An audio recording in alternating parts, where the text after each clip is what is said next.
Bags, bags, bags. We absolutely love them, girls, right? Now, this blog is entitled Beg, Borrow, or Steal. We all know about the Sex and the City character, Louise from St. Louis, who aspired so much to have a designer bag that she actually rented one. Now, I wanted to find out who actually does this, what are the advantages, the disadvantages, and also give you a few statistics. So here they are. So apparently, on average, women buy 3 handbags a year. I'm probably slightly above average, but I'm obsessed, what can I say? Also, on average, women own about 10 different handbags. Yep, 10. Now, this changes with age. If you're younger than 55, it's probably a little bit less than 10. And if you're older than 55, then it's probably a little bit more. The amount spent on handbags ranges from $40 to $65. Now, yes, we're talking dollars, since these statistics are from stylecareer.com, which works out to be about what? About 30 to 50 pounds? Not bad at all. But then, those who are spending more than £150 on bags represent about 1 in 10 of all women buying bags. So most women buying bags, we're not spending that much. We're not going designer. We're not there.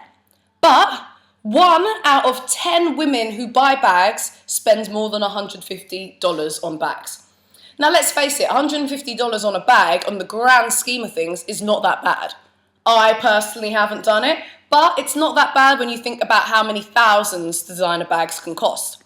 Now, with this whole kind of trend of renting designer bags, America is definitely leading. There are websites like Beg, Borrow, or Steal, hence the blog title. I just thought I'd put rent in there, what can I say?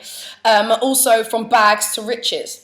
Now in the UK, there's actually quite a few as well, which I was quite surprised about. I thought it'd be more of an American type vibe. No, we've got fashionhire.co.uk, along with wishwantwear.com and girlmeetsdress.com. Now, most of these actually deal with jewellery, dresses, all kinds of things, as well as designer bags, which, to be honest, I kind of understand a bit more. You might have a really swanky event you've got to go to, but you're not really a swanky dress wearer. So I can imagine that maybe you'd rent a dress, or maybe a wedding to go to, you know, a really fancy wedding, and you haven't got any, I don't know, lace or lilac or, you know, those kind of weddingy colours. So you rent a dress, maybe even jewellery.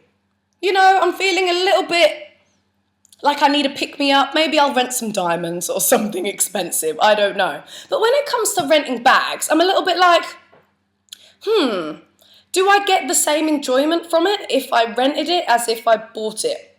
For me, bags are a very personal thing. They contain like a woman's secrets. So I'm now sharing a bag with loads of women who've had their secrets in the same bag.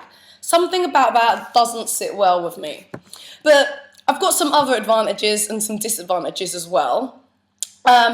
So some of the advantages are, why buy one designer bag when you can like change it up throughout the year? I suppose, instead of buying your one like thousand, I don't know, Hermes bags are a good few thousand. So instead of buying one, you can then like change it up every month, have a different one and be like, you know, on trend and all of this. Who actually does that though? Who stays on trend? Also, apparently, saves on closet space. See, I probably do need to save a bit of closet space, but not by renting designer bags. I've got a quote here from Bags to Riches, the chairman. He says, "Women feel empowered. It's not about the ownership, it's about the experience of having a designer bag even for a brief period." Do you agree with that? Because I don't. To me, it's all about the ownership. It's my bag. It's my rubbish that's in there, my secrets, like I said. I don't want to share those with women. And then there's another one here saying there's no waiting lists. So apparently for those uber expensive bags, you know that if you're just so fancy, you want to get the new Hermes, the new Louis, you go down to Selfridges or wherever you go, and apparently there's a waiting list. With these websites, there's no waiting list. You just go, order, comes to my door, there's my bag ready to go. And then another advantage is that apparently it's better to rent than to buy, it's better to rent a real designer bag than buy a fake. Gets you thinking, doesn't it? I'm not quite sure how I feel about that. But I'm going to go on to the disadvantages, and you'll probably work out what my perspective is on it. So, on thepurseblog.com, I've got a quote from them, basically saying that our ladies are just too picky. They want the sensation of owning their own bag and worry about hygiene. Is that not what I said? Hygiene. Is that not an issue? You know, I always have crumbs and stuff at the bottom of my bag, like the amount of rubbish, makeup in the bottom and all kinds of things. So, I mean, I understand that they probably get the bags cleaned in between each time, but it's not quite the same. Yeah, and then this was another one of my comments. I was thinking, so I wear a designer bag. It looks fabulous on me. Everybody's complimenting me on my fabulous designer bag. They see me a month later and they go, oh my God, where's the fabulous designer bag? And I go, oh, I had to return it? Surely that's not fabulous anymore. Like, seriously, that would annoy me. No, I don't have it. I return it to its rightful owner because genuinely I can't afford a designer bag. And I was just pretending. And I was trying to keep up with the Joneses, but I couldn't quite keep up, so I sent it back. And it's still pretty expensive, people. It's not cheap to get done. It's still like, I think if you wanted to rent a Chanel from, which one was it? I think it was from fashionhire.co.uk. I think it was £130 a month. I would rather just save up my £130 a month and go and buy my own Chanel. See? So I kind of think that you're starting to get what my opinion is.